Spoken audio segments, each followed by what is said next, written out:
بسم اللہ الرحمن الرحیم۔ پروگرام الکلام میں آپ تمام دیکھنے والوں کو خوش آمدید۔ آج جمعۃ المبارک ہے۔ جمعہ کے روز ہم سیرت رسول صلی اللہ علیہ وسلم کی روشنی میں کسی ایک پہلو پر بات کرتے ہیں۔ وہ پہلو کہ جسے ہم نے اپنی زندگی میں فراموش کر دیا ہے، ہم اس پہلو کو بھلا چکے ہیں۔ ہم اس پہلو کا ذکر اس مقصد کی خاطر کرتے ہیں کہ ہم جو سنیں، جو پڑھیں، ہم اس پر عمل کی کوشش کریں۔ معاشرتی اور سماجی زندگی میں بہت کچھ ایسا ہے کہ جو رسول اللہ صلی اللہ علیہ وسلم کی سیرت سے ہمیں اس کے بارے میں رہنمائی ملتی ہے، لیکن ہم کبھی اس پر توجہ نہیں کرتے کہ یہ بڑی بنیادی باتیں ہیں اور بنیادی معاملات ہیں کہ جنہیں ہم لوگوں کو اپنی زندگی میں شامل کرنا چاہیے۔ آج سیرت رسول صلی اللہ علیہ وسلم کی روشنی میں ہم ہمسائے کے حوالے سے بات کر رہے ہیں۔ ایک زمانہ وہ تھا کہ جب ہم ایک دوسرے کے حالات سے، ایک دوسرے کے معاملات سے واقف ہوا کرتے تھے، یعنی ہم اپنے ہمسائے کے دکھ سکھ میں شریک ہوتے اور ایک دوسرے کو تحائف بھیجنا، گھر میں کچھ چیز نئی تیار ہونی تو وہ ضرور ہمسائے کو ہم نے بھیجنا۔ لیکن اب یہ صورتحال ہے کہ کئی مہینے گزر جاتے ہیں، بلکہ سال کہہ لیجئے، کہ ہمیں اپنے ہمسائے کی کسی طرح بھی اس کے حالات سے اور اس کے معاملات سے اور اس کے دکھ اور سکھ سے کوئی واقفیت نہیں ہوتی اور دلچسپی بھی نہیں ہوتی۔ میں اس بات پہ بڑا حیران ہوا کہ ایک موقع پر کہ جب سوسائٹی کے لوگ مل کر بیٹھے ایک دعوت پر، تو میں نے یہ سمجھا کہ یہ 15 سال سے، 20 سال سے، 25 سال سے یہاں پر رہ رہے ہیں، تو یہ ضرور ایک دوسرے کے حال سے واقف ہوں گے، ایک دوسرے کے نام سے واقف ہوں گے اور ایک دوسرے کے حالات سے واقف ہوں گے۔ لیکن یہ سن کر مجھے دکھ بھی ہوا اور حیرانی بھی ہوئی کہ وہ ایک دوسرے سے واقف ہی نہیں تھے، انہیں یہ معلوم ہی نہیں تھا کہ وہ بھی اس سوسائٹی میں رہتے ہیں۔ یعنی یہ پہلا موقع تھا کہ جب وہ ایک دوسرے سے ملے تھے اور ایک دوسرے کے نام سے واقف ہوئے تھے۔ اس لیے کہ جب گھر کنالوں میں ہو جاتے ہیں اور بڑے بڑے گھر بنانے کا جو نتیجہ نکلتا ہے وہ پھر یہی ہوتا ہے کہ ہر کوئی اپنے ذوم میں، اپنے خیال میں اور اپنی حیثیت میں زندگی گزارتا ہے۔ وہ یہ سمجھتا ہے کہ جس طرح میرے حالات اچھے ہیں اسی طرح سب کے حالات بھی اچھے ہیں۔ تو یہ ضروری نہیں ہوتا کہ انسان ایک ایسے معاشرے میں، ایک ایسی سوسائٹی میں رہے کہ جہاں پر انسان ایک دوسرے کے حال سے واقف نہ ہونے کی ضرورت اس طرح ہو کہ ہر کوئی خوشحال ہے۔ نہیں، ایسا نہیں ہوتا۔ انسانی زندگی کے بہت سے معاملات ایسے ہوتے ہیں کہ جن میں ایک دوسرے سے مشورہ کرنا ہوتا ہے، ایک دوسرے کے حال سے واقف ہونا ہوتا ہے، ایک دوسرے سے ملاقات ہوتی ہے، ملنا جلنا ہوتا ہے۔ یہ بہت ضروری ہوتا ہے، اس لیے کہ سب کچھ دولت، پیسہ اور بڑے گھر نہیں ہوتے۔ انسان کا ایک دوسرے کے ساتھ ملنا، بیٹھنا، جڑنا اور ایک دوسرے کے ساتھ گپ شپ کرنا اور ایک دوسرے کے حال سے واقف ہونا، یہ بھی بڑا ضروری ہوتا ہے۔ کل مجھے اس بات کا علم ہوا کہ ہمارے معاشرے میں، پاکستانی معاشرے میں تقریباً 40-41% سے زیادہ لوگ نفسیاتی امراض کا شکار ہیں۔ یعنی پاکستان کی تقریباً آدھی آبادی نفسیاتی مریض ہے، نفسیاتی امراض کا شکار ہے، یعنی کوئی کسی حوالے سے، کوئی کسی حوالے سے۔ تو یہ امراض اور یہ بیماریاں کیوں پیدا ہوئی اور کیوں بڑھ رہی ہیں؟ اس کی بنیادی وجہ یہی ہے کہ ہم نے ایک دوسرے کے ساتھ بیٹھنا اور ایک دوسرے کو وقت دینا چھوڑ دیا ہے۔ بے شک گھر بڑے ہو گئے، مال و دولت آ گئے، گاڑیاں بڑی ہو گئیں، سب کچھ ہو گیا، لیکن یہ ضرورت کوئی شخص کسی کی پوری نہیں کر سکتا کہ جو فطری ضرورت ہے۔ یعنی وہ کیا ہے؟ ایک دوسرے کے ساتھ بیٹھنا، گفتگو کرنا اور ایک دوسرے کے ساتھ تعلقات قائم رکھنا۔ اب آئیے سب سے پہلے قرآن مجید کا ہم اس حوالے سے مطالعہ کرتے ہیں اور پھر ہم دیکھیں گے رسول اللہ صلی اللہ علیہ وسلم کی احادیث اور آپ کی سیرت سے ہمیں کیا واقعات ملتے ہیں۔ قرآن مجید نے اس کو اس طرح بیان کیا ہے کہ وَاعْبُدُوا اللَّهَ وَلَا تُشْرِكُوا بِهِ شَيْئًا، اللہ کی عبادت کرو اور اس کے ساتھ کسی کو شریک نہ ٹھہراؤ، وبالوالدین احسانہ، اور والدین کے ساتھ، وبذی القربیٰ والیتامى والمساکین، یتامہ کے ساتھ، مساکین کے ساتھ، رشتہ داروں کے ساتھ بھی تم احسان کرو اور اچھے طریقے سے پیش آؤ۔ اور پھر فرمایا والجار ذی القربیٰ والجار الجنبی، کہ اجنبی ہمسائے، ایک تو قرابت دار ہمسائے اور دوسرے اجنبی ہمسائے، ساتھ بیٹھنے والوں، مسافروں اور غلاموں کے ساتھ بھی قرآن پاک کہتا ہے کہ احسان کرو۔ یعنی آپ حیران ہوں گے اس بات پہ کہ ہم بات کر رہے ہیں ہمسایوں کی، لیکن قرآن یہ کہتا ہے کہ جو والجار ذی القربیٰ والجار الجنبی والصاحب بالجنب، کہ جس سے تم ویسے ہی سر راہ مل لیتے ہو، کبھی سبزی کی دکان پر، کبھی حجام کی دکان پر، کبھی گوشت کی دکان پر، کبھی پرچون اور کوئی سودا لینے جاتے ہو، وہاں پر تمہاری اس سے اکثر ملاقات ہو جاتی ہے، بات ہو جاتی ہے۔ تو قرآن یہ کہتا ہے کہ ایسے لوگوں کے ساتھ بھی حسن سلوک سے پیش آؤ۔ اور قرآن مسافروں کی بات بھی کرتا ہے، حالانکہ مسافر ایک مرتبہ آتا ہے اور پھر اس کے بعد وہ چلا جاتا ہے، اور آپ نہیں جانتے، میں نہیں جانتا کہ یہ شخص کون ہے، کہاں سے آیا ہے، لیکن قرآن مجید اس کا بھی حق بیان کرتا ہے۔ تو جب ان کا حق ہے تو پھر ہمسایوں کا حق تو کہیں زیادہ ہو جاتا ہے۔ تو اس لیے اللہ سبحانہ وتعالیٰ نے ہمسایوں کی اس طرح تقسیم کر دی، والجار ذی القربیٰ والجار الجنبی، کہ قرابت دار ہمسائے، یعنی وہ ہمسائے کہ جو آپ کے رشتہ دار بھی ہیں۔ ممکن ہے کہ آپ کے پڑوس میں آپ کی بہن رہتی ہو، آپ کا بھائی رہتا ہو، یا آپ کا کوئی چچا زاد یا ماموں زاد یا خالہ زاد رہتا ہو، یہ بھی ہو سکتا ہے۔ اور اسی طرح یہ فرمایا کہ بھئی جو دور کے، یعنی کوئی تم سے رشتہ داری نہیں، اجنبی ہمسائے، تو قرآن نے بیان کیا کہ ان کے ساتھ بھی تم احسان کا معاملہ کرو۔ اب اس کے بعد دیکھیے کہ رسول اللہ صلی اللہ علیہ وسلم نے احادیث میں اس پر بہت زیادہ زور دیا۔ ناظرین کرام، جب آپ احادیث رسول صلی اللہ علیہ وسلم سنیں گے تو آپ کو اندازہ ہوگا کہ رسول اللہ نے کتنی تاکید اس بات کی فرمائی، اور بلکہ ہمسائے کے ساتھ حسن سلوک اور اچھے سلوک کو آپ نے ایمان کے ساتھ جوڑ کر بیان کیا۔ آپ نے فرمایا کہ واللہ لا یؤمن، واللہ لا یؤمن، واللہ لا یؤمن، اللہ کی قسم وہ مومن نہیں، وہ مومن نہیں، وہ مومن نہیں۔ اور رسول اللہ صلی اللہ علیہ وسلم نے سے جب یہ پوچھا گیا کہ یا رسول اللہ صلی اللہ علیہ وسلم کون مومن نہیں ہے، تو آپ نے جواب میں فرمایا کہ اللہ کی قسم وہ مومن نہیں جس کا ہمسایہ اس کے شر سے محفوظ نہ ہو۔ یعنی ایک طرف اپنے آپ کو یہ کہے کہ میں مومن ہوں، میں مسلمان ہوں، اس کا دعوے دار ہو، اور دوسری طرف اس کا ہمسایہ اس سے تنگ ہو اور وہ اس کو تنگ کرے اور اس کے شر سے اس کا ہمسایہ محفوظ نہ ہو، تو رسول اللہ صلی اللہ علیہ وسلم نے فرمایا کہ وہ شخص مومن نہیں۔ یعنی مومن سے مراد یہ نہیں ہے کہ وہ بالکل ہی کافر ہو گیا، یعنی اس سے مراد یہ ہے کہ جو مومن کو جس طرح ہونا چاہیے اور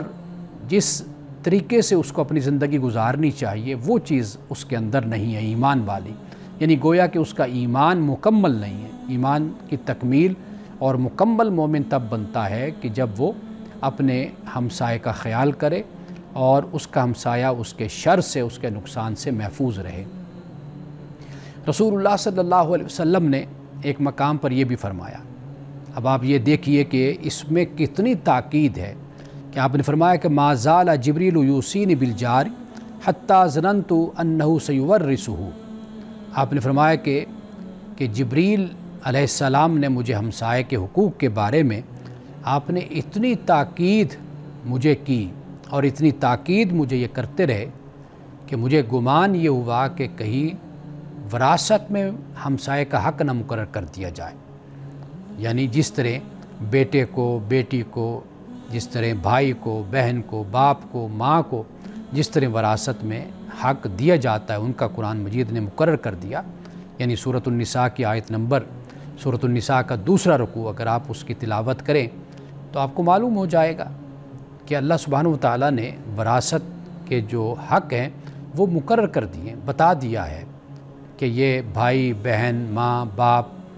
ان کا جو بیٹا بیٹی، ان کا حق مقرر ہے۔ تو لہٰذا یہ رسول اللہ صلی اللہ علیہ وسلم نے جب فرمایا کہ مجھے جبریل نے اتنی زیادہ تاکید کی، اتنی زیادہ تاکید کی ہمسائے کے بارے میں، تو مجھے یوں لگا کہ کہیں ہمسائے کو وارث نہ بنا دیا جائے۔ اب یہ رسول اللہ صلی اللہ علیہ وسلم کی احادیث ہے، اور ایسی بہت سی احادیث ہیں کہ جن میں رسول اللہ صلی اللہ علیہ وسلم نے اس طرح تاکید فرمائی کہ بھئی اگر تم اپنے گھر کے لیے پھل لاتے ہو تو پھر جو بھی چیز لاتے ہو باہر سے تو اس کو چھپا کر لاؤ، کہ ہمسایہ ہے اس کے بچے دیکھیں گے تو وہ بھی ممکن ہے کہ اپنے باپ سے اس بات کا تقاضا کریں، اور تمہاری بھی گنجائش یہ نہیں ہے کہ تم ان کو بھی اس میں شامل کر سکو، تو فرمایا کہ پھر چھپا کر لاؤ۔ اور یہ بھی فرمایا کہ جو شوربہ ہے، سالن ہے، اس میں فرمایا کہ ذرا پانی زیادہ ڈال لو، جب کوئی اچھی ہنڈیا بنتی ہے تو اس میں سے بھی کچھ حصہ نکال کر وہ ہمسایوں کو دو۔ تو یہاں سے یہ بات سمجھ آتی ہے کہ رسول اللہ صلی اللہ علیہ وسلم نے جو تہذیب اور جو آپ نے معاشرت قائم کی، اس میں یہ نہیں ہے کہ انسان اپنے ہمسائے کو بھول جائے اور ہمسائے کا جو حق ہے وہ اس کو ادا نہ کرے اور اس سے تعلقات توڑ دے یا اس کے حالات سے بے خبر ہو جائے۔ ناظرین کرام، اسی موضوع پہ ہم مزید گفتگو جاری رکھتے ہیں لیکن ایک وقفے کے بعد۔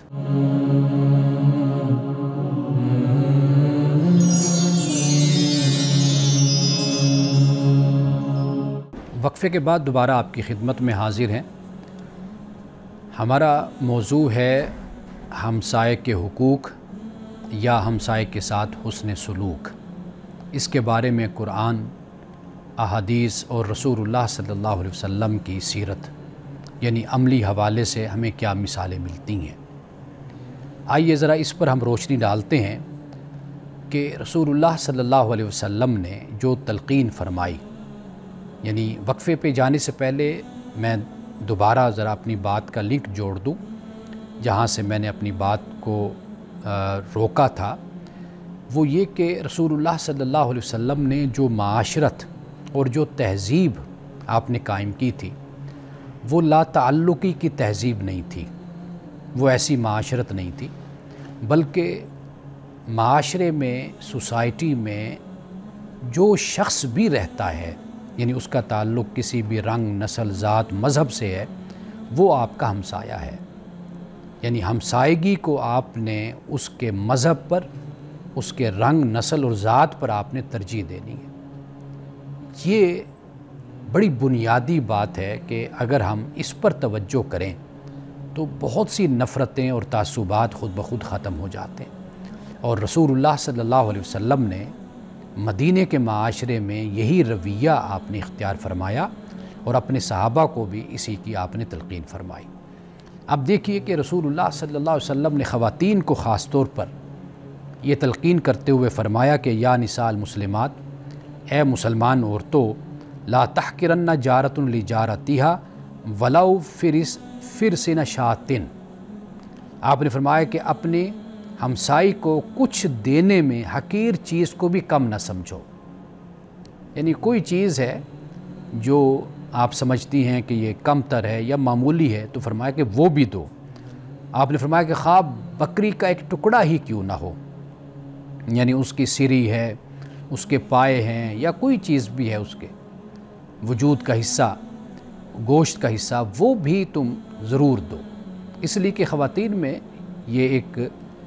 بات ہوتی ہے، وہ یہ چاہتی ہیں کہ ہم ہمسائیگی میں ہم ہمسائے کے گھر وہ چیز بھیجیں کہ جو سب سے اچھی ہو، کیونکہ ایک مسئلہ یہ بھی ہوتا ہے کہ گھر کی پہچان اور گھر کا تعارف عورت سے ہوتا ہے، اور عورت اس بارے میں حساس ہوتی ہے۔ وہ یہ چاہتی ہے کہ بہترین چیز جب گھر میں پکے تو وہ پھر ہم ہمسائے کو دیں، تاکہ جب ان کے پاس وہ چیز پہنچے تو وہ کسی طرح کا کوئی اعتراض یا کوئی ایسی بات نہ کہہ سکیں۔ لیکن رسول اللہ صلی اللہ علیہ وسلم نے جو فرمایا، آپ کا یہ فرمانا در حقیقت اس پہلو پہ لاتا ہے ہم سب کو، اور اس طرف لاتا ہے کہ ہمسایہ جیسا بھی جو بھی ہے آپ نے اس کی خدمت کرنی ہے، آپ نے اس کے ساتھ ہمدردی کرنی ہے، آپ نے اس کے ساتھ خیر خواہی کرنی ہے۔ اس لیے کہ جو مدینہ کا معاشرہ تھا، واضح بات ہے کہ وہاں پر ہر بندہ خوشحال نہیں تھا۔ رسول اللہ صلی اللہ علیہ وسلم نے اس لیے اس بات کی تلقین فرمائی کہ افشوا السلام اطعموا الطعام،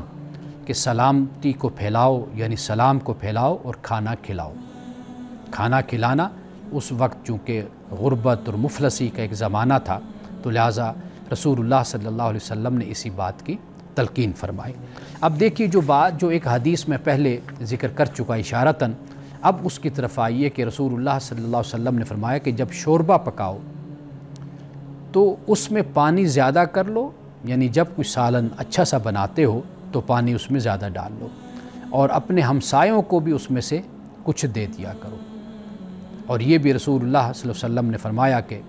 ایک تو وہ حدیث جو میں نے بیان کی، واللہ لا یؤمن واللہ لا یؤمن واللہ لا یؤمن، کہ اللہ کی قسم وہ مومن نہیں، وہ مومن نہیں، وہ مومن نہیں، کہ جس کے شر سے اس کا ہمسایہ محفوظ نہ رہے۔ لیکن یہاں پر ایک اور روایت کے ساتھ یہ بیان ہے کہ من کان یؤمن باللہ والیوم الآخر فلا یؤذی جارہ، فرمایا کہ جو اللہ اور یوم آخرت پر ایمان رکھتا ہے تو پھر وہ اپنے ہمسائے کو تکلیف نہ دے۔ اللہ اور یوم آخرت پر ایمان رکھتا ہے تو پھر وہ اپنے ہمسائے کو تکلیف نہ دے۔ اب یہاں سے یہ اندازہ ہو جاتا ہے، یہ معلوم ہو جاتا ہے کہ ہمسائے کے جو حقوق ہیں وہ ہر مسلمان کو چاہیے کہ ان کا خیال کرے۔ ہر مسلمان کو چاہیے۔ ہمارے ہاں ہم دیکھتے ہیں بدقسمتی سے کہ ہماری گلی کوچوں میں کبھی ایسا بھی ہوتا ہے کہ لڑائی اس حد تک پہنچ جاتی ہے کہ قتل و غارت تک نوبت آ جاتی ہے، یعنی ہمسائے آپس میں اس طرح لڑ پڑتے ہیں۔ اب یہاں پر اگر اس بات کو مد نظر رکھا جائے کہ اگر ایک ہمسایہ دوسرے کے حقوق کا خیال کرے، اس کو اذیت نہ دے، اس کو تکلیف نہ دے، تو کتنا اچھا وقت آپس میں مل جل کر انسان کا گزرتا ہے۔ ہاں، ہم نے اس کے بالکل مقابل یہ بھی دیکھا ہے کہ ہمسائے آپس میں اس طرح رہ رہے ہوتے ہیں کہ جیسے رشتہ دار ہوتے ہیں، جیسے سگے بھائی ہوتے ہیں۔ یہ بھی تعلق ہم نے دیکھا ہے۔ رسول اللہ صلی اللہ علیہ وسلم کے زمانے میں ایک صحابی آپ کی خدمت میں حاضر ہوئے، عرض کی یا رسول اللہ صلی اللہ علیہ وسلم، میرا ہمسایہ مجھے بہت ستاتا ہے، بہت تنگ کرتا ہے۔ تو آپ نے فرمایا کہ تم اپنا سامان گھر کا باہر سڑک پہ رکھ دو، گلی میں رکھ دو۔ تو انہوں نے اپنا سامان گلی میں رکھ دیا۔ اب جو شخص بھی گزرتا وہ پوچھتا کیا ہوا، وہ کہتے بھئی بس میں تنگ آ گیا ہوں، میں اب گھر چھوڑ رہا ہوں، میں یہاں سے جانا چاہتا ہوں، میرا ہمسایہ مجھے بہت ستاتا ہے۔ آخر وہ ہمسایہ کہ جب ہر شخص تک یہ بات پہنچی کہ یہ اپنے ہمسائے کو ستاتا ہے، تو آخر اس نے ہاتھ جوڑ کر معافی مانگ کر معذرت کر کے کہا کہ بھئی آپ اپنا گھر نہ چھوڑیں، آپ یہیں پر رہیں، میں آپ کو اب نہیں ستاؤں گا، آپ کو تنگ نہیں کروں گا۔ تو رسول اللہ صلی اللہ علیہ وسلم نے نفسیاتی حوالے سے بھی اس مسئلے کو اس طرح حل کیا کہ اگر جب ایک انسان ستاتا ہے، تنگ کرتا ہے، چونکہ ہم نے دیکھا ہے کہ جو قریب رہنے والا ہے وہی در حقیقت تنگ ہوتا ہے۔ جو دور والے ہوتے ہیں ان کے ساتھ تو بہت ہی اخلاق اور بڑی محبت کے ساتھ ان کے ساتھ پیش آیا جاتا ہے۔ جو آس پاس کے ہوتے ہیں، دور دراز کے ہوتے ہیں، تو ان کو تو نہیں پتہ ہوتا کہ ان کے آپس میں کیا معاملات ہیں۔ تو لہٰذا رسول اللہ صلی اللہ علیہ وسلم نے نفسیاتی حوالے سے اس مسئلے کو اس طرح آپ نے حل فرما دیا۔ اور ناظرین کرام، یہاں پہ میں یہ بھی عرض کرتا چلوں کہ رسول اللہ کی ہمسائیگی میں، اس سوسائٹی میں، معاشرت میں صرف مسلمان نہیں رہتے تھے، وہاں پر یہودی بھی رہتے تھے، اور بہت بڑی تعداد تھی یہودیوں کی۔ وہ کبھی کبھار رسول اللہ کو دعوت بھی دیتے تھے، اپنے گھر بلاتے بھی تھے، تو آپ کبھی ان کی دعوت کو رد نہیں کرتے تھے، آپ بلکہ ان کی دعوت پر جاتے تھے۔ اسی طرح ایک ہمسایہ تھا کہ جو رسول اللہ کو ستاتا تھا، تنگ کرتا تھا، تو آپ جب وہ بیمار ہوا تو رسول اللہ اس کی عیادت کے لیے تشریف لے گئے۔ جب اس نے رسول اللہ کا حسن سلوک دیکھا، آپ کا اخلاق دیکھا، تو اس نے کلمہ پڑھ لیا، وہ مسلمان ہو گیا۔ حالانکہ وہ جب رسول اللہ مدینہ تشریف لائے اور آپ نے وہاں پر مکان میں قیام کیا تو وہ ہمسایہ یہودی تھا، وہ آپ کے ساتھ برا سلوک کرتا، بد اخلاقی سے پیش آتا، لیکن رسول اللہ اس کو برداشت فرماتے تھے۔ لیکن جب وہ بیمار ہوا تو آپ سب سے پہلے گئے اور آپ نے اس کی عیادت کی، اس کا حال احوال پوچھا، تو آپ کے اخلاق سے متاثر ہو کر اس نے کلمہ پڑھا۔ حضرت عائشہ صدیقہ رضی اللہ تعالی عنہا، رسول اللہ صلی اللہ علیہ وسلم جب کوئی دعوت ہوتی تو آپ ان کو اپنے ساتھ لے کر جایا کرتے تھے۔ آپ کے جو پڑوس میں رہنے والے یہودی تھے وہ آپ کی خدمت میں ایک صاحب آئے اور انہوں نے کہا کہ یا رسول اللہ میرے گھر دعوت ہے، آپ تشریف لائیے۔ تو آپ نے کہا کہ بھئی عائشہ کے ساتھ میں آؤں گا، تو انہوں نے شاید اس کا انتظام نہیں کیا ہوا تھا، تو انہوں نے کہا یا رسول اللہ پھر تو یعنی یہ تو ناممکن ہے، اس دفعہ تو ایسے ممکن نہیں۔ پھر دوسری دفعہ پھر کسی وقت اس نے کہا، پھر آپ نے یہی فرمایا، اس وقت بھی پروگرام ملتوی ہو گیا۔ تیسری دفعہ جب رسول اللہ نے فرمایا کہ عائشہ میرے ساتھ ہوگی، تو تب اس نے کہا کہ بالکل آپ عائشہ کو اپنی زوجہ محترمہ کو آپ ساتھ لائیے، تو رسول اللہ پھر ساتھ لے کر گئے۔ تو یہودی ہے جو رسول اللہ کی دعوت کر رہا ہے اور آپ اس کی دعوت کو قبول فرما رہے ہیں۔ اب آئیے اس بات کی طرف کہ کچھ عملی اقدامات، یعنی ہم نے اپنی گفتگو کا آغاز یہاں سے کیا تھا کہ آج کے دور میں اگر ہم ہمسائیگی کا تصور دیکھیں تو وہ ہمیں کچھ بدلتا ہوا نظر آتا ہے، اس لیے کہ پہلے لوگوں کے گھر چھوٹے ہوتے تھے، آوازیں بھی ایک دوسرے کی چلی جاتی تھی اور ایک دوسرے کا رونا یا خوش ہونا اس کا بھی علم ہو جاتا تھا، اور بلکہ کیا پکتا ہے اس کی خوشبو بھی پہنچ جایا کرتی تھی۔ اب لوگوں کے بڑے بڑے گھر ہیں اور اب بڑے گھروں میں اب کیا ہو رہا ہے کیا نہیں ہو رہا تو اس کا اندازہ کسی کو بھی نہیں ہوتا۔ تو کچھ عملی اقدامات آج کے دور کے لحاظ سے، چونکہ تقاضے اور چیلنجز اپنے وقت کے ساتھ بدل جاتے ہیں، جیسے میں نے پہلے بیان کر دیا، تو لہٰذا اب اگر انسان بڑے گھر میں رہتا ہے، سوسائٹی میں رہتا ہے اور ایک دوسرے کی آواز نہیں جاتی، ایک دوسرے کے حال سے اس طرح واقف نہیں ہو سکتا جیسے چھوٹے گھروں میں ہوتا تھا، یا ایک دوسرے کے گھر میں کیا ہو رہا ہے اس کا علم نہیں ہوتا، تو پھر ہمیں کیا کرنا چاہیے، اس پہ ہم بات کرتے ہیں ایک وقفے کے بعد۔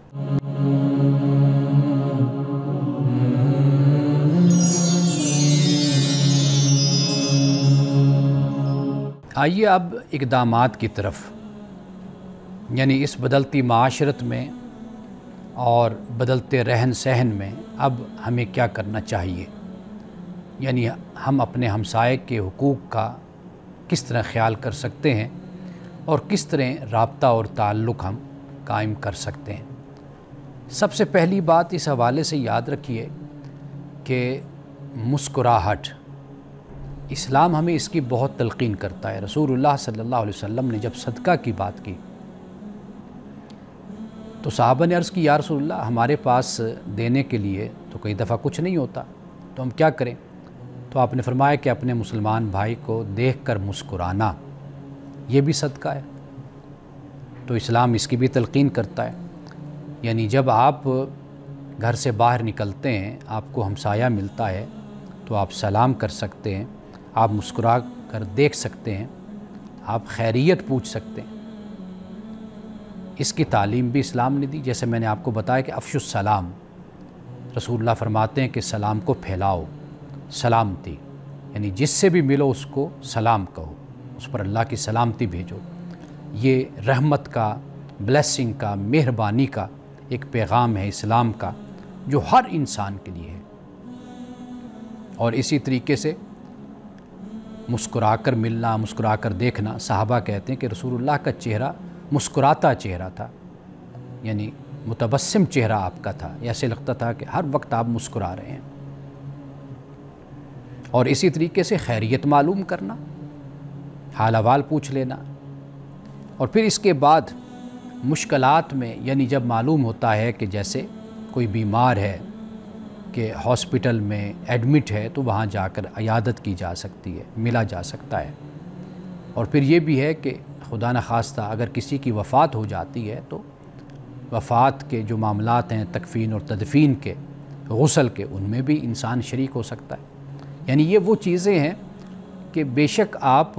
روزانہ کی بنیاد پر ہر وقت آپ اپنے ہمسائے سے نہیں ملتے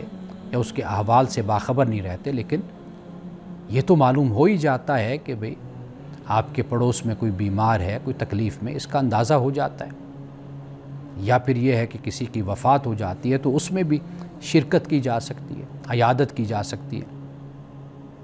اور پھر اذیت سے بچانا اپنے ہمسائے کو، یعنی مثال کے طور پر جیسے گاڑی کا شور ہے، جیسے غلط گاڑی کو پارک کرنا ہے، یا جیسے کوڑا کرکٹ ہے، اب ان معاملات میں بھی یعنی ہم کم از کم اتنا تو کر سکتے ہیں کہ ہم اپنے ہمسائے کا خیال کریں اور اس کو اذیت سے ہم بچائیں۔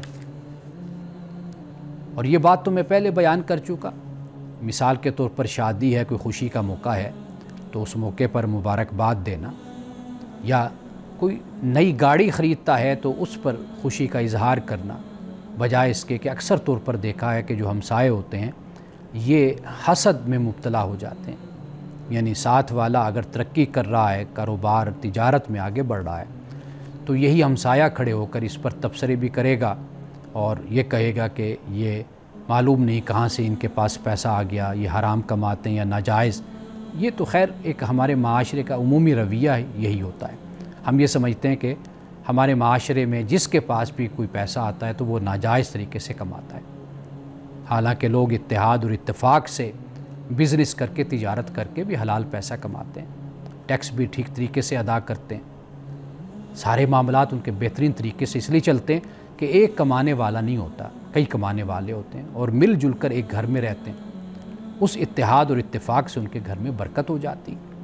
لیکن عمومی رویہ ہمارے معاشرے کا یہی ہوتا ہے کہ ہم دوسرے پر ہمیشہ منفی تبصرہ کریں گے اور منفی تاثرات ہم قائم کرنے کی کوشش کرتے ہیں، اور یہ خاص طور پر جو ہمسائے کا معاملہ ہوتا ہے یہ ایسا ہی ہوتا ہے۔ تو حسد جو ہے، رسول اللہ نے فرمایا کہ حسد سے بچو،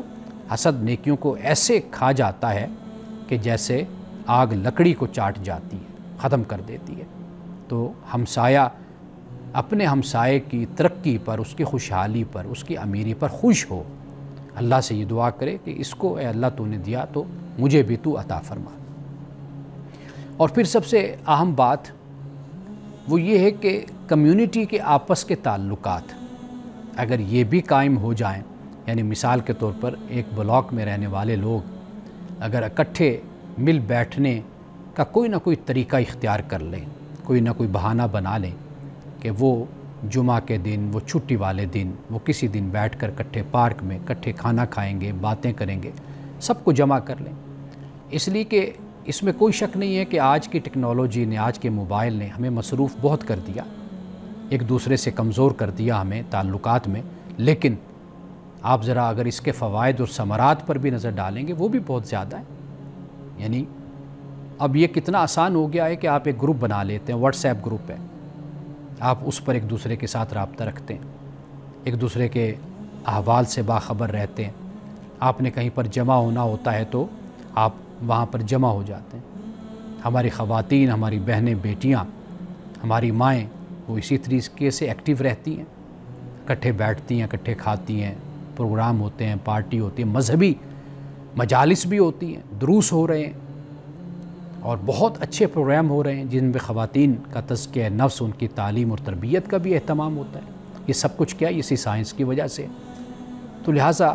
ہم یہ چیز دیکھیں کہ آج اس جدید دور میں جو ان کے منفی اثرات ہیں اور منفی پہلو، ان کو چھوڑ دیں۔ یعنی ہم اگر موبائل کے ساتھ اتنا وقت گزارنے لگ گئے، اس کی اسکرین اور واٹس ایپ کے ساتھ اور فیس بک کے ساتھ، سوشل میڈیا کے ساتھ، لیکن دوسری طرف اگر آپ دیکھیں تو اس کے بڑے فوائد بھی ہمارے سامنے آتے ہیں۔ اسی کی وجہ سے ہم دور دور تک ایک دوسرے سے مل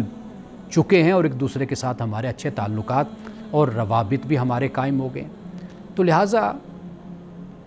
ہمارا جو عمومی رویہ وہ منفی کا رویہ ہوتا ہے، ہم سائنس اور ٹیکنالوجی کے بھی جو منفی پہلو ہیں ان کو زیادہ اجاگر کرتے ہیں۔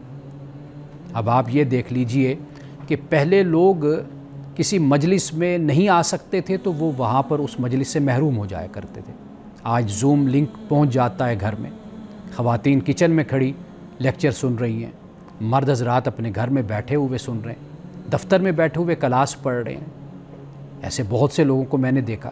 تو اس کے فوائد بھی ہیں، دونوں چیزیں ساتھ ساتھ ہیں۔ تو اب یہ ہم پہ ڈیپینڈ کرتا ہے کہ جو ہمارا ہمسایہ ہے یا ہمارا جو ایک سوشل سٹرکچر ہے اس کو ہم کس طریقے سے مضبوط کرتے ہیں۔ اسی ٹیکنالوجی کے ذریعے سے ہم اس کو مضبوط اور بہتر اور مستحکم بھی کر سکتے ہیں اور اسی کے ذریعے سے ہم اس کو تباہ بھی کر سکتے ہیں۔ تو لہٰذا رسول اللہ صلی اللہ علیہ وسلم کی احادیث اور آپ کی سنت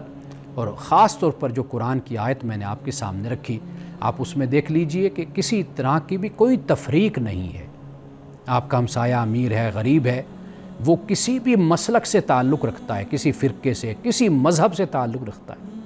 وہ جو کچھ بھی ہے، خواہ وہ ملحد ہے، خواہ وہ سیکولر ہے، خواہ وہ اسلام پر ایمان نہیں رکھتا، وہ کسی بھی مذہب سے تعلق رکھتا ہے، لیکن سب سے پہلے اہم چیز جو قرآن بیان کرتا ہے وہ کیا ہے؟ وہ یہ ہے کہ وہ تمہارا ہمسایہ ہے، بس اس بنیاد پر تم نے اس کا خیال کرنا ہے۔ اس تفریق میں اگر ہم پڑ جائیں گے تو پھر انسانیت مر جائے گی، اس کا قتل ہو جائے گا۔ اگر انسانیت کا قتل ہو گیا تو پھر یاد رکھیے، پھر ہمارے فرقے، پھر ہماری جماعتیں، گروہ، مسلک اور ہمارے مذہب پھر ہمیں یہ نہیں بچا پائیں گے۔ تو مذہب دنیا میں آتے اسی لیے ہیں تاکہ ہمارے اندر انسانیت کو زندہ کریں۔ جو اندر ہمارے حیوان اور جو وحشی ہمارے اندر بیٹھا ہوا ہے اس کو قید کر دیں، اس کو زنجیروں میں جکڑ دیں۔ مذہب کا بنیادی مقصد ہی ہوتا ہے۔ تو ناظرین کرام، آج کی ہماری گفتگو میں جو بات سامنے آئی وہ یہ ہے کہ ہم ہر حال میں کسی نہ کسی شکل اور کسی نہ کسی صورت میں ایک دوسرے کے احوال سے باخبر رہیں اور اپنے تعلقات کو اپنے ہمسایوں کے ساتھ زندہ رکھیں۔ یہاں پہ ایک وقفہ لیتے ہیں، وقفے کے بعد میں کتاب پہ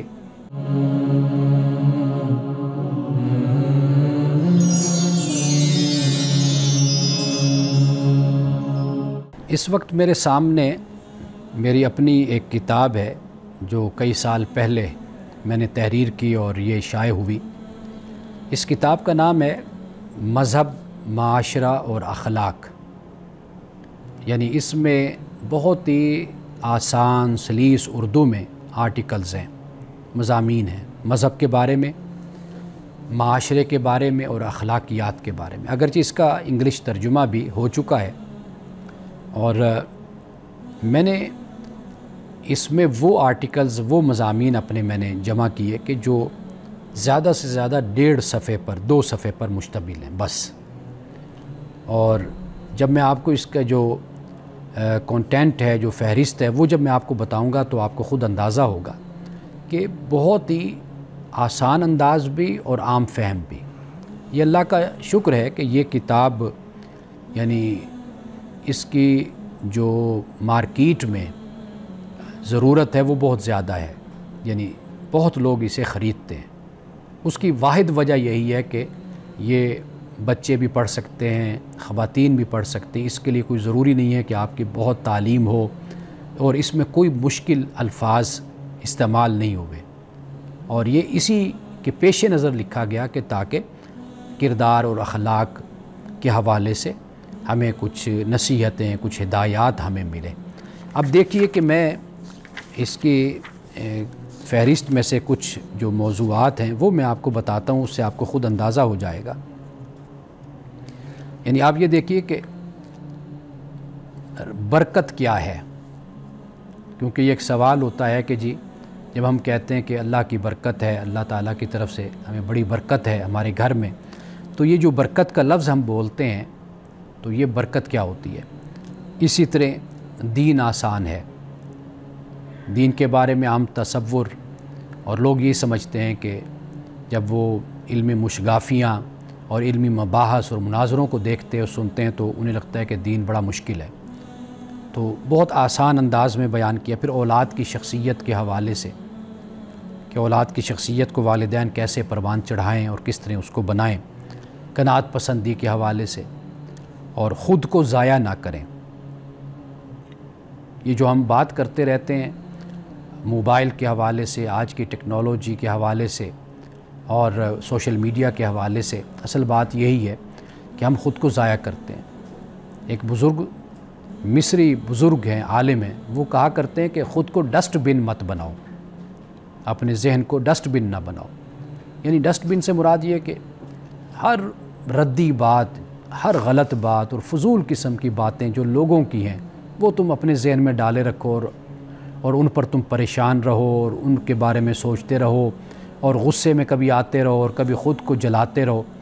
تو وہ فرماتے ہیں کہ ڈسٹ بن نہ بنو۔ تو لہٰذا یہ جو ہے نا، ڈسٹ بن جب انسان بنتا ہے تو در حقیقت اپنے آپ کو ضائع کرتا ہے۔ اور اسی طرح سورۃ یوسف کی روشنی میں چند ہدایات نوجوانوں کے لیے، کیونکہ قرآن مجید میں سورۃ یوسف ہے، اور میں جب بھی پڑھاتا ہوں، یعنی میں نے چینل پر بھی جب پروگرام شروع کیا تو سب سے پہلے سورۃ یوسف میں نے شروع کی تھی۔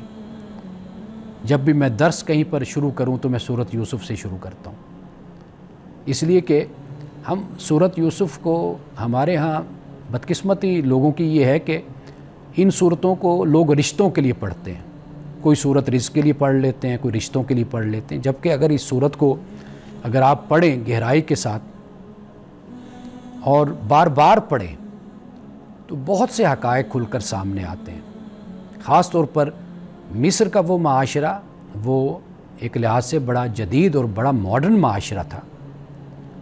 تو لہٰذا یہ بات ہمارے سامنے آتی ہے کہ بھئی نوجوان سورۃ یوسف کو پڑھیں اور کوئی پڑھانے والا ہونا چاہیے جو ان کو پڑھائے، اور اسی طرح لمحہ موجود میں